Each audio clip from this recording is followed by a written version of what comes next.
crowd of all races and ages gathered today to celebrate the legacy of Dr. Martin Luther King Jr. And some people in attendance lived through the civil rights movement, while others are beginning to learn about it in school.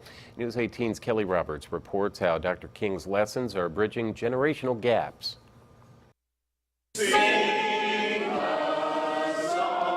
A full room of all races stood up together and sang "Lift Every Voice and Sing," the song commonly referred to as the Black National Anthem.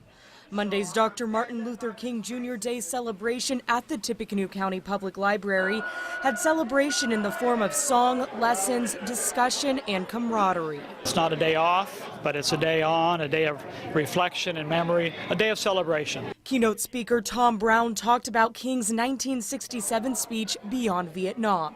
In it, King called for the end to the Vietnam War. Brown has studied King's speeches for several decades and says even though King's I Have a Dream speech is his most popular, by getting to know his other speeches, you can learn all of what King stood for. He brought together the peace movement and the civil rights movement on behalf of the poor in America and in Vietnam for justice and peace, reconciliation. Tanisha Waddell brought her 3 middle school and high school age sons to the event. She says it's important for the younger generation to understand the importance of the day. It's just really important for my sons to kind of just see and hear about the different stories and get educated a little bit more further than in the classroom.